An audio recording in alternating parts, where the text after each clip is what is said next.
Welcome back to the show, everybody. This is your Premier League preview and FA Cup preview. We're giving you a double up this weekend. Joining me, as always, on the show, the Dazzler himself, Darren. How are we, Darren? I'm doing good, Niall. I'm doing really good, pal, yeah. Good. Interesting weekend this weekend in terms of FA Cup and in terms of Premier League fixtures.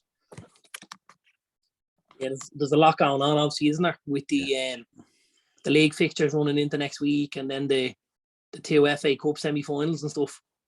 Yeah, the title race is put on hold this weekend. It's the top four is taking the limelight this weekend. Well, the title race is put on hold, but you know the Liverpool and Man City rivalry certainly isn't, is it? No, still continue. Some would say the greatest rivalry in the Premier League history. Some wouldn't know what you were talking about. Not me, though. Let's get into this Premier League and FA Cup preview anyway. Let's start Saturday, 12:30, Tottenham versus Brighton. Yeah, I can only see this going one way, to be honest with you. Spurs are in flying form at the minute, aren't they? Really starting to play some good football under Conte. They've shored things up an awful lot at the back. For me, I have to say the reappearance of the boy Christian Romero has really shored up that defence. You know, we know Spurs can be fairly kind of watery at times at the back and soft and stuff like that, but he's brought a lot of kind of solidity to that defence and really given them a platform then to go and attack through the midfield. I thought the boy Bentancur's done quite well, I have to say, and the boy Kulusevski's done very well. Been a great signing, hasn't he? Been a great signing. I read a few interesting quotes during the week about things he's changed since he left Juventus, you know, diet-wise and stuff like that, and definitely seemed to be working out for him, you know. Yeah, this is Spurs all over for me. I know Brighton obviously picked up a great result last week and had been missing a result, had failed to pick up a result really, hadn't they, in the previous games. But it was a great result for them last week at Arsenal. But I don't think they can back it up this weekend, if I'm honest. I just think Spurs are on a roll, and I expect Spurs to do this maybe 3-1. Yeah, sounds about right, yeah. I think with Brighton, it's been such a weird season because they started out so good and then they got so indifferent. Sláinte. And then they started out so indifferent, and then they went on that really bad run. I think they went 12 games, I think it was, without a win or something like that. And it was like... Yeah. You know, the fan base was nearly questioning Potter at the time and everything and all. But I think with Tottenham, I think the son as well has come back into form as well. He looks like the son of old as well. He was exceptional last week. Yeah, he's been very good. I think when you are one of those wide players, those wide attacking players, if you know you're the headline act and everything's going to go down your side, you start drawing more attention from the centre-back and from the full-back on your side, maybe even the defensive midfielder. Whereas when you're in that front three and you've got somebody on the other side who is equally as frightened to a team as you are, i.e. Kulusevski, they don't have the opportunity to maybe sit on one side, and that can free Son up to work one-on-one versus players, which we know he's so good, you know. People have talked about Kane for a couple of years now and leaving and going to this club and going to that club. I have to tell you, as a United fan or as any other fan, if I'm going to Spurs, I'm going looking for Son before Kane. Or potentially both. I don't know. I don't know if the boat on Kane has sailed a little bit, if I'm honest. I did notice with him his own form as well. I think with Kulusevski going in there as well, Kane is playing a bit more forward. He doesn't have to come as deep to get the ball. Yeah, and that's because of Bentancur in there as well, as really shoring up that role, really. But I mean, Son's finishing last week was exceptional. Like, it was frightening. He was as good as we've ever seen him.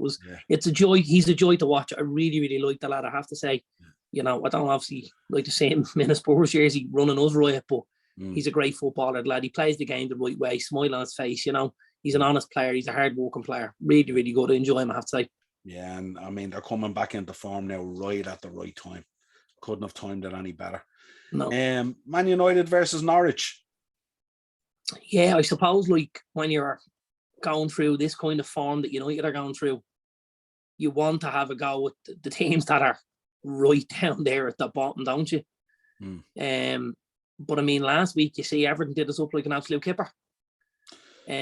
Such a weird United. I know they've had poor performances this season, but that performance last week against Everton was even weirder than what we've experienced this season. They were just, no one showed up.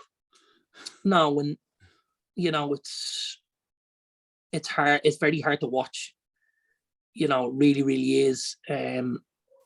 As a fan, as a football fan, as much as a United fan, like I wouldn't like that performance from West Ham.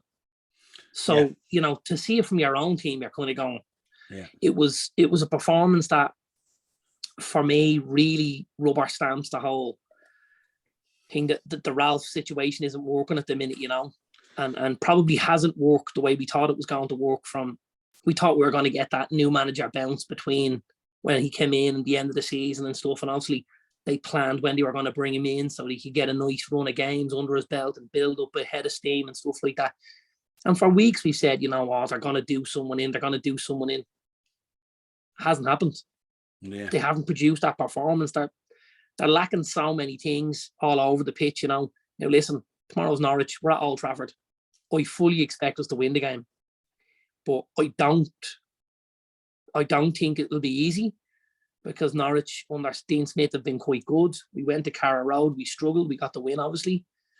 The odd goal, I think.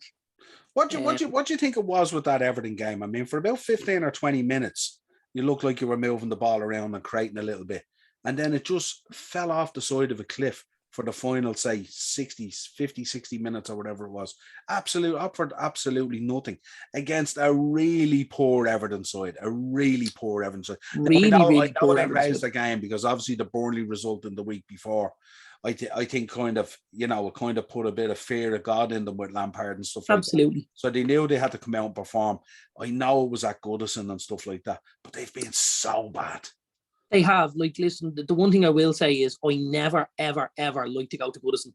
We don't have a great record at Goodison, and that's even when we were, a top side. Mm. So I don't like going to Goodison. It's always very hostile. The fans are really on top of the pitch. It's not a nice atmosphere for away players. That's to the credit of the Everton fans, by the way. That's what they're there for, and they do a super job of that. And I'm sure Frank Lampard and his men, we're very grateful that they could produce that sort of an atmosphere for them on Saturday morning. I think Everton looked like a team that had something to play for, and I think United looked like a team that had nothing to play for. Yeah. And that's as simple as I can make the comparison between the two, or the contrast. Yeah. What did you think of that stat after the game that came out? I don't know if you picked up on it. They were saying nearly to the day 3 years ago, I think it was, either 3 or 4 years ago, must have been 3 years ago. Solskjaer brought United to Goodison and Everton bet you 4-0. And after the game, Solskjaer made the comment that a lot of these players wouldn't be playing for Man United next season. And when you look at the team that went out there last week against Everton, 6 of that team started and 9 of that team was still in the squad. That's a massive indictment, isn't it? A sad indictment of where we are as a club, that so many players have been given opportunities and given contracts, and I get sometimes there can be a little bit of emotion and stuff like that when you're giving a contract to a player, and because it might be their last contract and stuff like that, or maybe they've been a great servant to the club and stuff like that. But there's no room for sentiment like that in football. Not at that level. There's not, and we've given guys contracts who didn't deserve it, frankly. Hadn't proved their worth, and when we look at it now, and if the rumours are to be believed, that we're making an offer to Paul Pogba to make him the highest paid player in the Premier League. That is shocking. Yeah, it's kind of like when you think about those 3 years under Solskjaer, and we don't want to digress from the show, obviously, but no, there was a lot of rewarding for failure, wasn't there? And it's very, very unlike United, because if you think back to the Fergie year when you had a lot of failure, he just cleared the decks and he replaced, or he did what he had to do. You know what I mean? I think with Solskjaer, I think it was just a weird 3 years in terms of he tried to stick by the lads. He tried to give them every opportunity. He tried to reward I don't know what he was rewarding. It wasn't I success. think Anyway. part of the issue is, there's always been a fear there. I think it's very easy when you're Fergie to make certain decisions and say, listen, Yap, you've been a great servant, but I'm going a different direction. Now, that was one of the cases where Fergie says, I hold my hand up, I got it wrong. Yeah. He said, we played Lazio. He said, and I went, oh no, this guy's better than he ever's been. But Fergie got away with that because he had saved up the points in the bank, you know what I mean? The trophies were in the cabinet at that stage, and nobody was going to take it off him. Whereas for the likes of Solskjaer, for him to take out Ronaldo, for him to take out Jadon Sancho or Paul Pogba, Donny van de Beek, stuff like that. Maybe not Donny because we didn't play Donny at all. But for him to take them out and say, listen, Hannibal, listen, Anthony Lange, you're all going into play week after week here because you guys are hungry and stuff like that. I think that's something we need to try and explain to whoever it is, be it Eric Ten Hag, if he comes in, don't go out there and manage Manchester United with fear, because fear will absolutely kill you, and go and feel like you've got freedom and feel like you've got the belief and the backing of the support and of the board. And if it takes a little while to change the atmosphere, and if it takes a little while to change the culture, that's okay, because we do need to even take a further step back before we see the improvement we need. Yeah, I think the funny thing about it, when you look at it, I think if Solskjaer had been brave in making some of those decisions, I think he would have carried just that bit more credibility, maybe. And, and especially, I suppose, towards the end, because if you made the changes and you made the picks and stuff like that, and if you do go a little bit backwards, you can always turn around and say, well, look, I'm trying to restructure and rebuild things here to get something better down the line, rather than sticking with the norm and going, you played crap last week. You've been playing crap for the last 6 months, but we'll put you in anyway. You know what I mean? And as you said, he managed with fear. He had a fear of losing the dressing room more so than his job. I don't know. I definitely think there was a massive fear there losing the job. I think he wanted the job more than, I think with somebody like Ten Hag or a Pochettino or an Antonio Conte, I think the guys understand if it doesn't work out where they are today or tomorrow, they walk into a job very, very easily. I don't think that was the case for Ollie, and we've seen that already. Yeah, absolutely. He hasn't walked into a job anywhere, and he hasn't been a contender for a job, for what we know and what we hear. And nobody has looked at him since the stint at United, and he needs to go and build again, build his CV again, and maybe start not the Molde level, but maybe a little bit above, maybe Belgium, maybe Scotland, something like that, and go and do a job somewhere, and then get your foot back in the door and stuff like that, But it's a sorry state. But getting back to the United thing, I I expect them to win the weekend. I don't think it'll be comfortable, but I think United will win. I'm gonna say 2-1. 2-1. Yeah, I think it'll be tight, but you know what I mean? I think you should be in total control of this game. I mean, if you're folding over it, and no disrespect to Norwich, and I know they're trying to cling on to something and stuff like that, but I mean, they're even like they're lower than Everton, even. You know what I mean?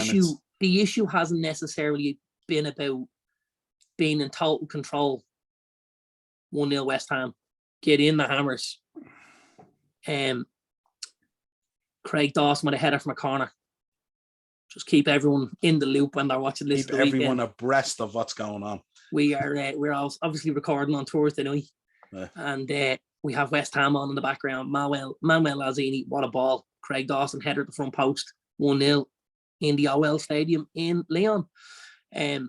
We've been in control of a lot of games recently, but still haven't created. I mean, control is one thing, but control without creativity is another thing, and that's been our big problem. Getting to that final third, and then guys coming back inside or playing up square ball. But you know what I mean in terms of control? If you even look at the Everton game, you gave up the ball so much and so easy. You know what I mean? You should have been controlling that game. Everton should have never had that much ball. Yeah, I suppose Everton's a bit of a standout because, again, even in the games that we've lost previously, like the game with Atletico and even the game, Leicester and stuff like that, there has been control. We've had possession. We've dictated the pace of play, but we haven't been able to create chances, and that's going to kill you as a team, unfortunately. But yeah, listen, I think it's going to be a struggle from now to the end of the season. Thankfully, there's not too many games left for us, because I think we need huge changes. Yeah. And the summer to build ourselves back up again for next season, you know. Yeah, well, I suppose what you said a few weeks ago on the podcast, that it's either fourth or it's eighth, you might get your wish. I think the best thing Ralph Rangnick could do for an incoming manager, i.e. Ten Hag, is take out a lot of the guys, play Shola Shoretire, play Hannibal. Just change it up. Play Will Fish, play a lot of the younger lads, the lad Garnacho and stuff like that. Yeah. Play them, give them opportunities, let a manager look at the tape of them playing in the Premier League, say, listen, here's what you can go on. Yeah. Give Ten Hag maybe a bit of a head start. And if they fall those 4 places, actually they've done us a favour, because we're back to playing 1 game a week next year rather than 2, and the second one being on a Thursday night in the Ukraine with bombs going off over your head, because that's basically the Europa League. Like, yeah, well, the thing about it, I suppose, as well, is if, you know, even if you put the youth in there and some of those guys sort of sniffing around the squad, are they going to do any worse? In reality, are they going to do any worse, even if they let you down? Because you're being let down week on week anyway. Absolutely. And we know, like, with United, part of the issue is work rate. You know, we're being outran every single week we play. And you'll get that from the youth. You'll get that from the young lads, because they'll be playing for an opportunity in that jersey. And sometimes that's all, you know, you need. Yeah, absolutely. Let's move on then. Southampton versus Arsenal. Ralph on a bit of an end of season wobble again. Seems to feel like he's on the beach again.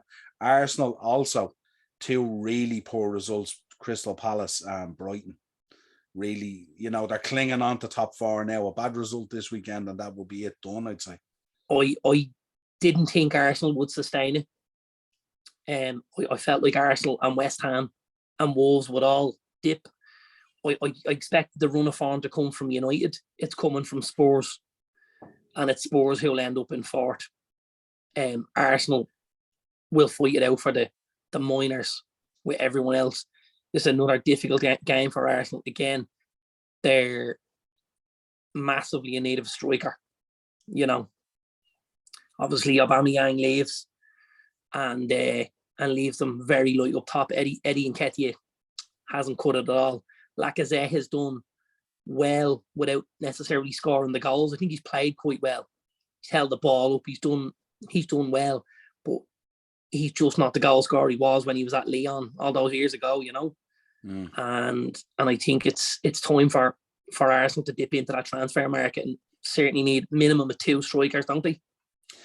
Yeah, I looked at the game last week, the game against Brighton, and the setup was just crazy. I mean, Granit Xhaka left back, the young lad Lokonga they brought in, leaving him exposed there in midfield with no experience beside him. They were missing Partey. Kieran Tierney went off injured. These are key players for them and stuff like that. And even at the back, they had options at the back to sort that left back problem. And like, you know, Arteta being as dog-headed as he is, you know, he didn't want to solve it that way. He took the easy out and he left his midfield totally exposed. And like the last midfield you want to be leaving yourself exposed to was Brighton, where you have Basuma in there and players like that who are so strong and box to box. They'll bully the likes of Lokonga in there. If you don't have experience in there, you're in serious trouble against Brighton. I know. I seen that at Liverpool when we played them at Anfield and they got the draw.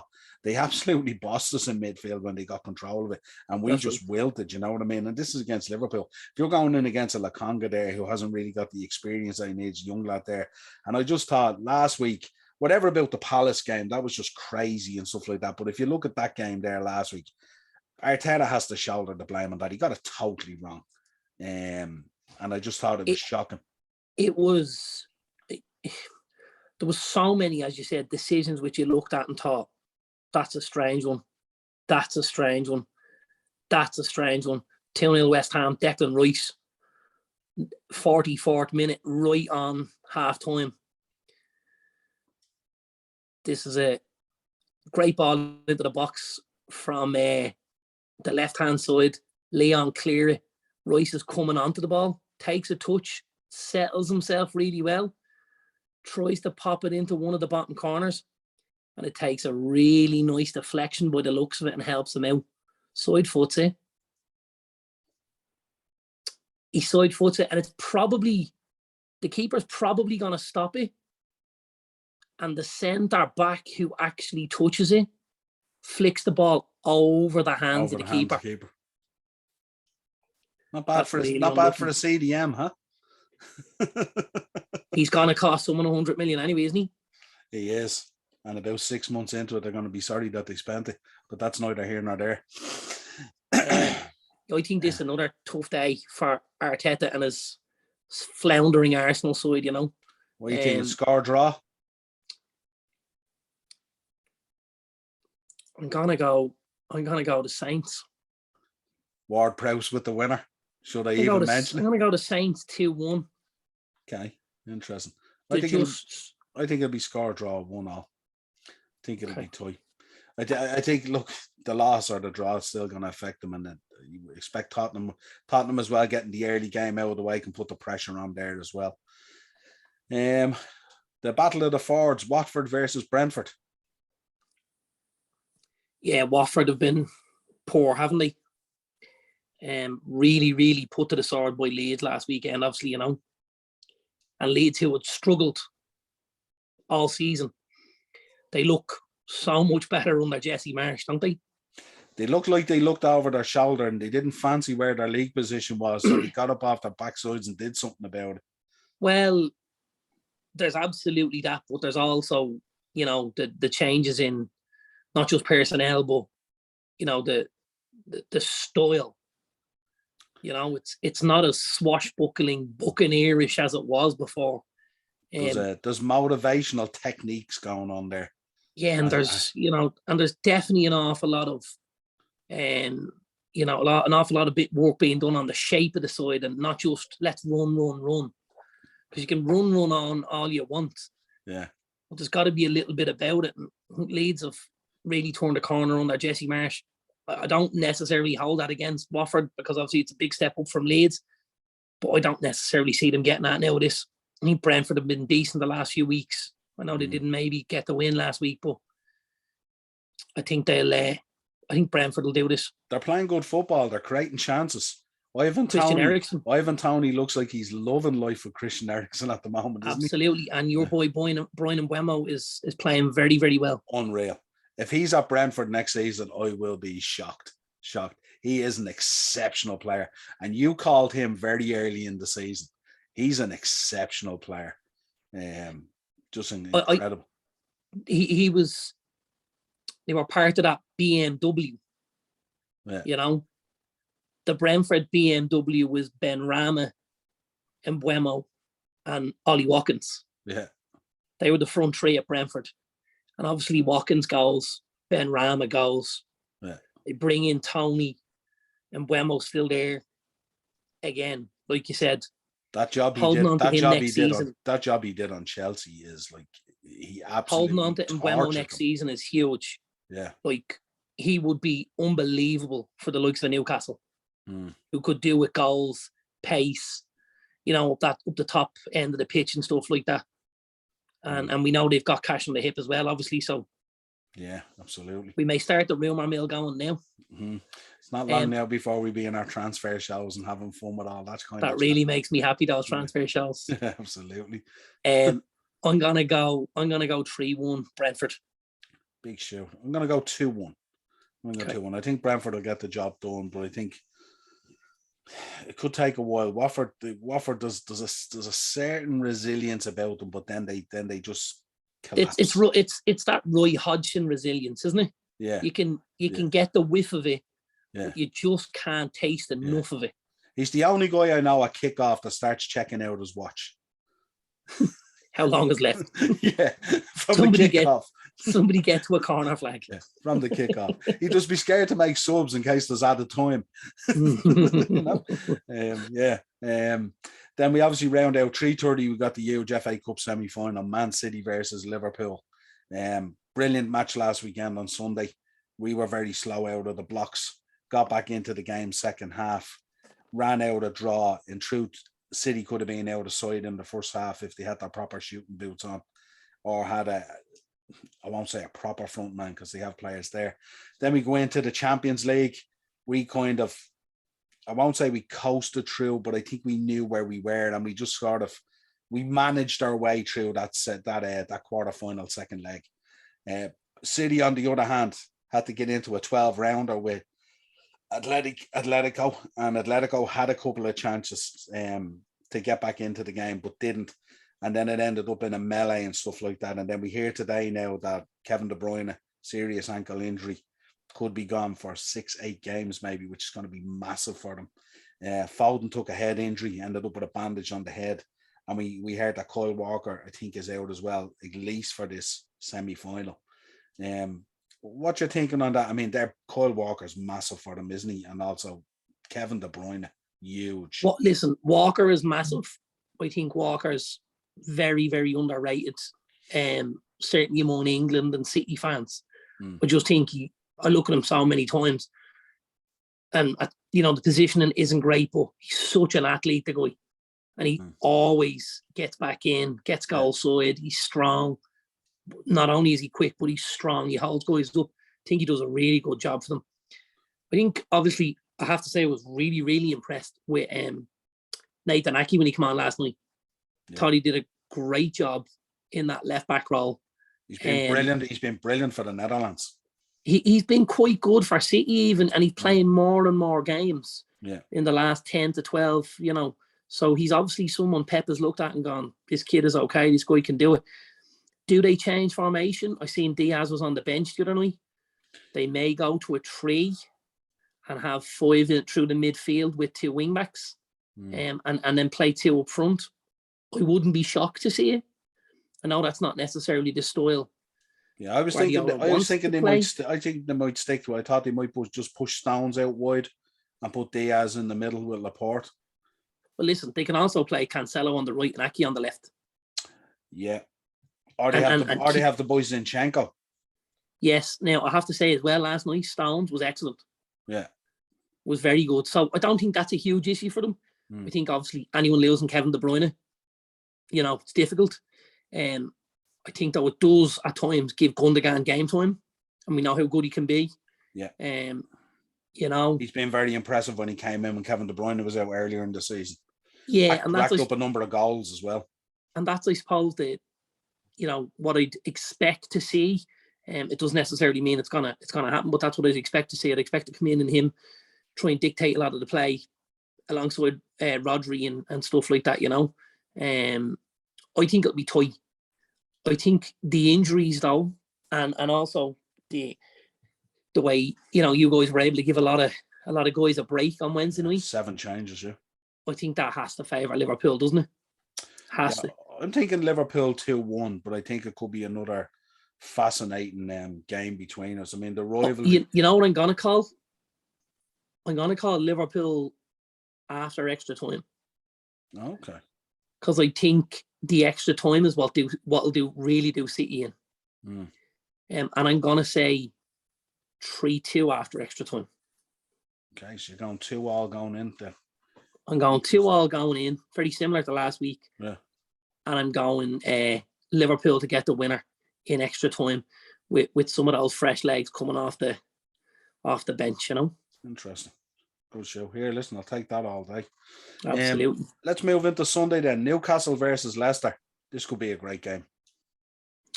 Should be a great game. Listen, Leicester off a huge result tonight away in PSV in Eindhoven. Eindhoven were on a great run of results. I think they were unbeaten in 16. Yeah.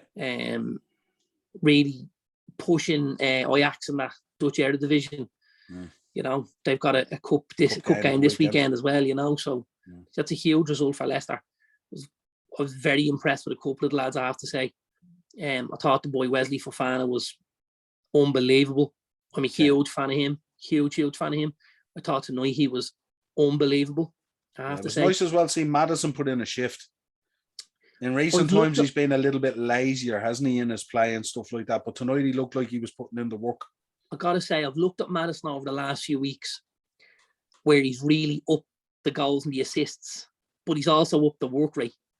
Since he's come back from the last kind of injury, he's really hit the ground running, Thought Madison was excellent. And then the other lad I thought was excellent, and it was a big shock because he's been so poor all season. Was they brought on the boy Jose Perez, and he hasn't got a goal or an assist this season in the Premier League, I believe. And tonight he came on, he was unbelievable. Really was. Fresh legs. Himself and Adamola Lookman came on. Lookman again was excellent. Has been quite good for Leicester, but the boy Perez was super. Was really super. So we may see him against Newcastle at the weekend. Again, that's an old team of his. And you know how players like to score goals against all sides and stuff like that. Yeah, interesting show. And of course, Leicester with the travel on the Thursday football. Who's at home on Sunday? Newcastle. Newcastle at home. Yeah, tough place to go as well. I'll probably just have to shade it for Newcastle then, you know, with the fact. No, I'll go for the draw actually, because you know what? I'm just thinking, how much would Chris Wood do damage against Fofana? And then I think he probably wouldn't. And I think Leicester, they weren't that bad tonight at the back. I think going forward they were all right. I think Leicester gets something out of this, even with the big high of the win on Thursday night, which I'm not hugely a fan of, because I think after those big highs, at times you can see big lows. I think Leicester get a draw out of this. So I think 2-2. I wonder, would Leicester take the opportunity after going through tonight? I wonder, would they take the opportunity maybe to baby a few players now and just accept their plight in the league and, you know, throw all their eggs into the Europa basket? It's the conference they're in, isn't it? Sorry, the Europa Conference, yeah. Yeah, so does the conference then gain you access to the league next season? The Europa League? So, yeah. I think it does, doesn't it? And the Europa League gains you access to the Champions League. Champions League, yeah. Yeah, so I mean, looking at where Leicester are at the minute, is there a better opportunity than a semi-final plus a final? Yeah. They're 3 games away from possibly being in the Europa League. Could you say that on the league? Not a chance. No. So that's a great show, what you just said. Yeah, it's a great show. And especially with your boy coming back after being out for a while with injury and stuff like that, you'd want to be definitely babying him just to be careful, you know, because he's a huge absolutely. That's a great show. Yeah. So I think I'm going to go Newcastle maybe 2-1. I think I wouldn't be surprised if Leicester. I'll stick with me 2-2. Yeah. But I'll only stick with it on the basis that I think the guys maybe that do, if they do get a chance for Leicester, will be looking to go, we want to put in a performance here based on the fact we've a semi-final to play for a spot in, you know? Yeah. So guys might try and put a shift in on that side, you know? Another team that you've been keeping us updated on, West Ham versus Burnley. What you thinking in that relegation battle at the moment? It's really, I mean, I would assume Norwich and Watford are gone, would you? Yeah, and I think it's going to come down to Burnley and Everton, isn't it? At the end of the day, I think it's going to come down to Burnley and Everton. I think it's going to be really, really tough for Burnley to get out of, if I'm honest. Yeah.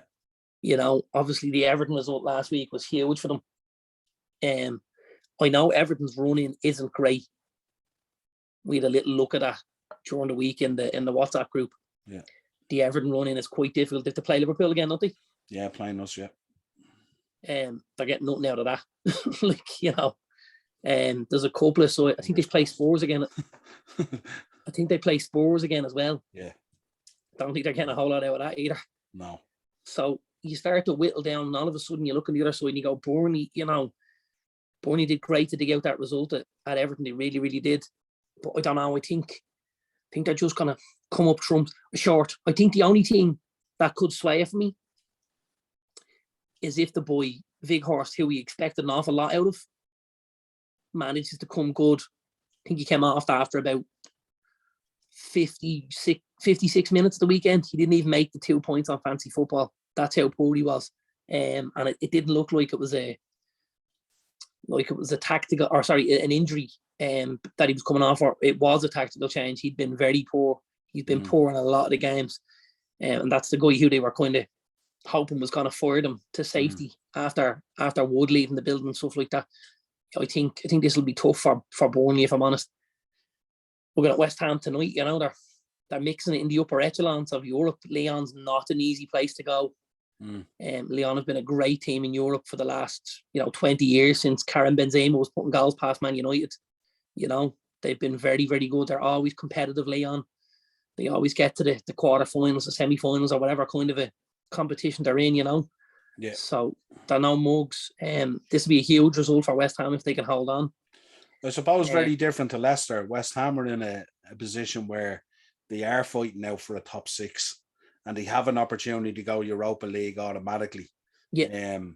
So they're not like Leicester, where Leicester can afford to look at it and go, listen, we know we're not going to make this, so we have to, Thursday night is where we're at.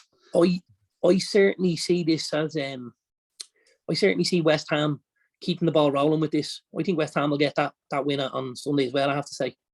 3-1? No, I'll just say 2-1. It'll be tight, but 2-1. They'll do enough. Okay, interesting. That'll be tough times for Sean Dyche. His tone as he gets interviewed is going to change very greatly over the next couple of weeks. It already has. Yeah, we're going to round out the weekend then with the other FA Cup semi-final, Chelsea versus Crystal Palace. This is a game I'm really looking forward to. I think this will be a real good game of football. I think it'll be a really good game of football. I think Palace are going to be absolutely bang at it, right up for it. I think, they're going to cause an awful lot of trouble for Chelsea. We see the kind of trouble that you can create at Chelsea if you can get down the sides and around the back and stuff like that.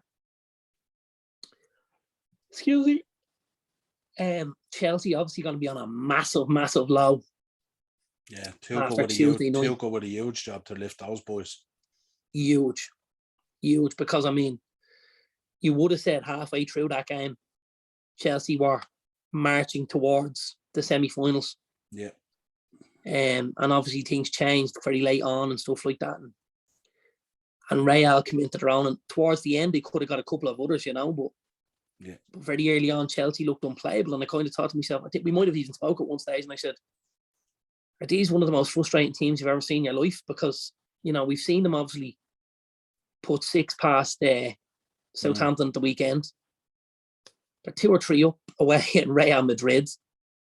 And they've just been battered 4-1 by Brentford. And I'm going, what's happening here, It's been really their season, hasn't it? They've either been amazing or they've been, way below par. I was kind of thinking, is there 11 Paul Pogba's in here? Yeah. Is it that type of, that it's either unbelievable or unbelievably bad? Yeah. I don't think they can afford to dip it all from Sunday, I have to say. I think any sort of a dip and we see a Palace win. Okay. I think Chelsea have to be at their absolute best. And I think that will be very tough with how, it went and stuff like that. But I think if they don't, if Chelsea are off it slightly, Palace win this game. Needs to stick with that team as well, doesn't he? That team looked really balanced the other night against Real. Yeah, I thought it was, it was. And I think the other thing about sticking with that team is you give them another bite at the chair and you say, listen, it didn't go our way. But here's another cup. Here's another one. Go and get to a final. Yeah. So what way are you leaning? Listen, I don't think you could bet against Chelsea, but again, it's going to be tough. Why don't we say extra time? Extra time. Let's say the draw, and we're going to see extra time. That's where I'm going with it. Okay, interesting. We may even get a penalty shootout, and if he brings the boy Kepa on, I'm going to take my TV off the fucking wall. That's probably what will happen. Provided I suppose does Kepa play? I was going to say, he might start. Yeah. And if he starts, listen, that's fine. But if he doesn't start and they bring Mendy off. Yeah, if they start messing around for penalties, then it's like, you reap what you sow, don't you? If you start doing that kind of. Absolutely. Kind of stuff, yeah. I would expect Chelsea to get through, and I think if we play out the way we think, I think we could get a repeat of the Carabao Cup final. I'm just not sure whether we'd run out winners in that one. Interesting to see, even though we're going for the quad. We shall see. But listen, a pleasure as always. This has been your Premier League and FA Cup preview, match week 32. They're going by so quick now. It's every 3 days now. It feels like we have a cup final, and it's just stay with me. Training.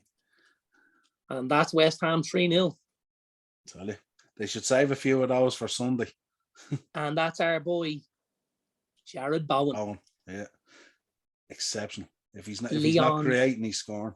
Leon are obviously come straight out after half time, made 2 changes, brought on the boy Paqueta and Kenny Tete, and are pushing, lose the ball on the halfway line. Now, who's playing left back for West Ham? I'm going to say it's the boy Ben Johnson. Because Johnson is playing on one side and Kufal is playing on the other. It's the boy Ben Johnson. And sweeps it from the left back position up into the number 9 position. And because Leon are all out of position, Bowen ends it up one-on-one with the keeper and buries it across the keeper into the far corner. It's a great finish. It's very Jared Bowen-esque, where he's holding the line, just waiting for the pass. As soon as it's hit, he turns on them afterburners, gets clear the defenders, and then boom, finishes 3-0 West Ham after 48 minutes. You'd have got massive odds on this. Sounds like a carbon copy of Firmino's second last night, was it?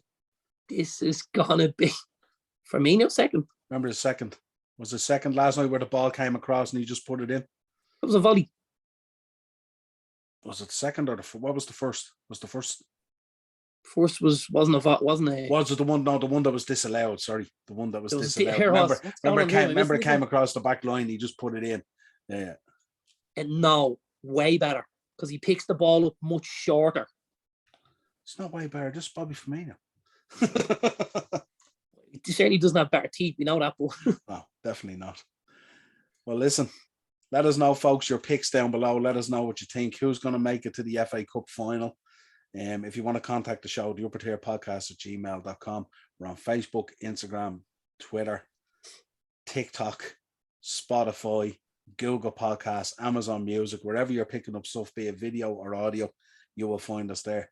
Till next time, my friend, a pleasure. Thanks, brother.